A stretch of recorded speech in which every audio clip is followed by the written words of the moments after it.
Hello and welcome to All Right, Now What? I'm your host, Andrea Gunrad from the Canadian Women's Foundation. Gender equality and justice where we live, work, learn, and play is the goal, and it makes life better for everyone. This podcast is our chance to connect with insightful people and explore what it'll take to get there in Canada. The work of the Canadian Women's Foundation and our partners takes place on traditional First Nations, Métis, and Inuit territories. We are grateful for the opportunity to meet and work on this land. However, we recognize that land acknowledgements are not enough. We need to pursue truth, reconciliation, decolonization, and allyship in an ongoing effort to make right with all our relations. In this first episode of Season 7, I'm interviewing Mitzie Hunter, new President and CEO of the Canadian Women's Foundation. Mitzie's 30 years of trailblazing leadership spans the nonprofit sector, private sector, and government. She was the first Black woman to serve as Ontario's Minister of Education. She also served as Ontario's Minister of Advanced Education and Skills Development and Associate Minister of Finance. Mitzie is a respected advocate for diverse women, girls, and two-spirit trans and non-binary people across Canada. She's known for her expertise in many areas, from women's leadership to inclusive economies to sustainable neighbourhood and city building. I start by asking Mitzie to do the Gender Equality Changemaker quiz we launched earlier this year as part of our new Count Me In initiative for a Gender Equal Canada. Please check it out yourself at yescountmein.ca. What kind of gender equality changemaker are you? What were your results? Well, I love taking the Count Me In quiz as a gender changemaker because it does actually cause you to self-reflect on how you're being in the world and taking on causes and things that you care about. So not surprisingly, my connector score was high. I knew that that was going to be high because I love connecting and it's something that I've always done. I'm also a collaborator, which fits nicely, and a creator. I love being a visionary and thinking about the world as it could and should be, and then thinking about how to mobilize towards that. What was a bit surprising is that my Challenger score was at 7.69%. And I would say definitely I advocate for what I believe in. I also know that you can't just be in one note, that it takes sometimes nuanced approach to get things done. That is a great learning, that using one strategy alone is not just the only way to go. There are many strategies you can use. What core life lesson do you bring to this role as our new president and CEO of the Canadian Women's Foundation? I am so thrilled to join this movement for a Gender Equal Canada and the Canadian Women's Foundation being a strong and trusted voice in that space. I love the fact that we talk about things that need to be called out when it comes to building a Gender Equal Canada. At the same time, we're not just talking, we're doing. We're grant making. We're bringing people to the table to donate and be philanthropists. And we're essentially being the change that we want to see. And that's what I love most about this organization. And of course, it's people. It's a wonderful organization. And I'm just thrilled to be here as one of the leaders, but also really joining this amazing movement for gender justice and gender equality in Canada.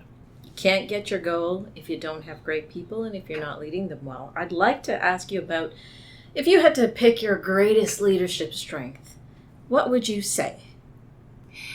So I say my superpower is listening, because I listen actively, and maybe it's looking and listening. So I am a leader who is present and I notice things. I listen to what it is that my team is saying, what donors are saying, what's the board saying, what are stakeholders and those who we work with saying. And I see the patterns and I connect those ideas. And that's my superpower. It's having the ability to listen and really taking in what I'm hearing to build on ideas and to play that back. Classic interview question. Tell me what you feel your areas of challenge or growth are. What do you want to be challenged on here personally and grow in here? Andrea, slowing down. I am impatient. I really want to get things done quickly. And I know that about myself. And when you're leading a team, it's really important that you stay together, having a bit more patience, slowing down, just so that we can move together as a team and strategically. I mean, I guess the Canadian Women's Foundation is pretty impatient for that gender equality goal. Nothing's wrong with that. But I think there's a point to be made about being impatient for change, but not impatient with the people you're working with, the partners you have, the donors you're trying to engage, all the people that you got to bring along. You're not doing change by yourself. This organization has been around for decades. It's been through many different cycles.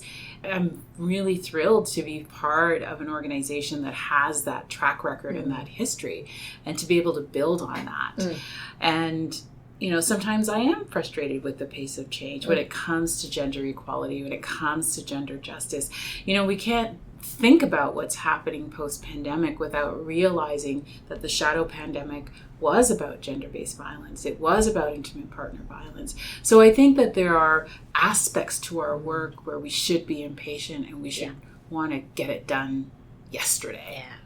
All right, so we got some Ask Me Anything questions. You put it out on your LinkedIn, you made that step and you asked people, ask me anything.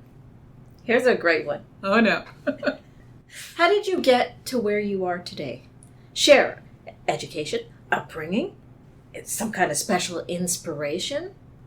I have just always had that immigrant work ethic. My family and we came to Canada when I was a small child from Jamaica. And my parents made great sacrifices to bring my brothers and I here.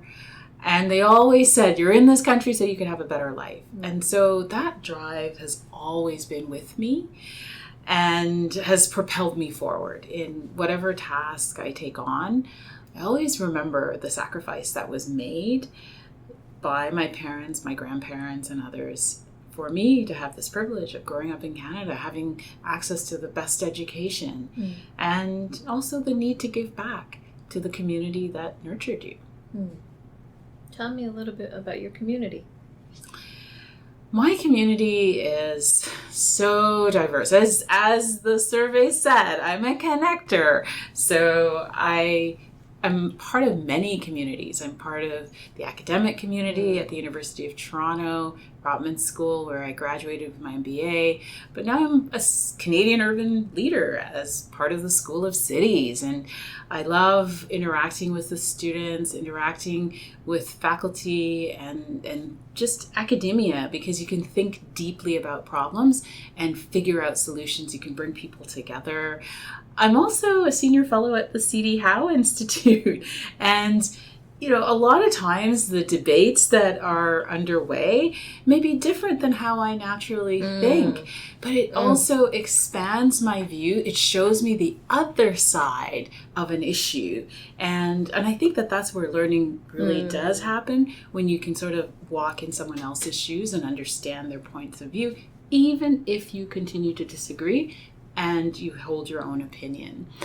And, just my friendship circle and my community, everybody knows I'm from Scarborough, and I have such a wonderful community there. I actually have a food culture there because there's so much going on in the Caribbean food scene and that sort of thing there that I enjoy. And it just really makes for an enjoyable time in the community when you're experimenting with other foods, other cultures. That's what I love about urban living in Toronto where I am, is that we can just really have a sample of the world. It's a great place to have grown up and to continue to be a part of that community. So you're a foodie. That's what I'm taking from this. I'm a spicy foodie, though. Yeah. I'm a spicy foodie and, just really enjoying what we have in terms of culture and life, and I think it's something that people should have the freedom to enjoy for sure. All right, riddle me this, another Ask Me Anything question. You are a bit of an energizer bunny. I'd say that with all the strength in my body. How do you stay motivated on a daily basis? Andrea, I wake up motivated, to be honest with you. I have so many things that I believe the Canadian Women's Foundation can and will accomplish, and I want to work with the team to get that done. The urgency of our work, as I said, I sometimes lack that patience. I want to see it happen now when it comes to gender fairness. At the same time, wellness is also important and balance in the work, and I really appreciate that about our organization, that we really care about that.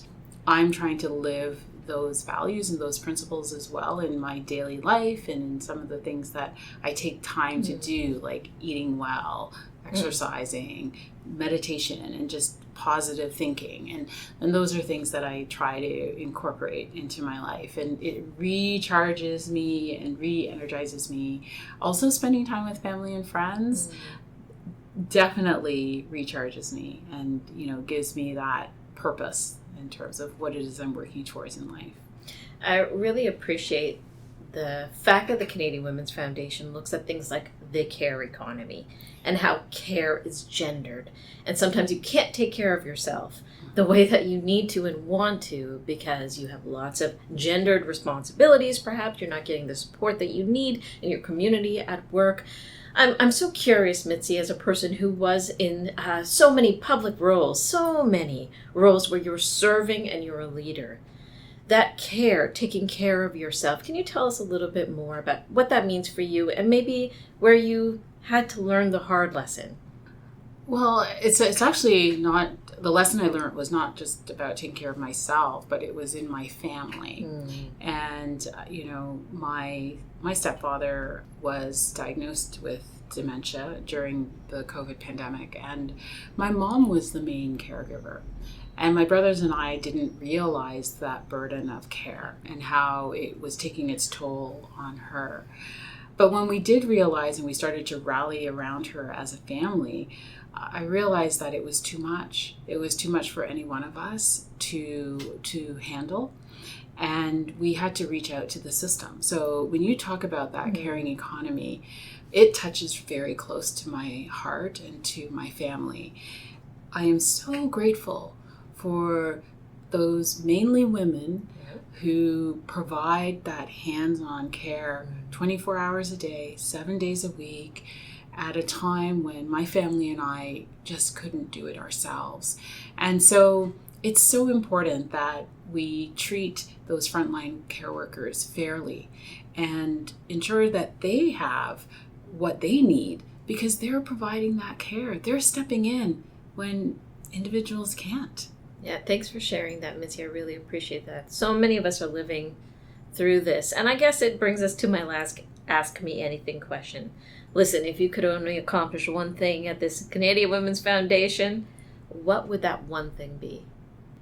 My passion is for girls and gender diverse people to live freely without anything holding them back and having that opportunity and to choose the path that they want for themselves.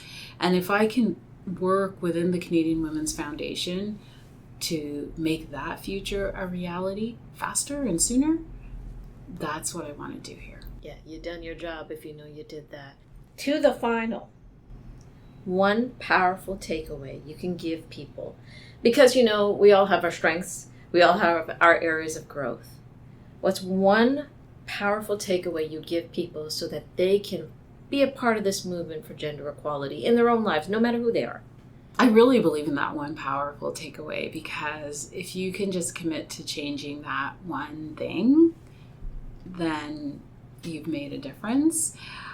Maybe I can encourage people to go and count themselves in and sign up, take the pledge. I know I did.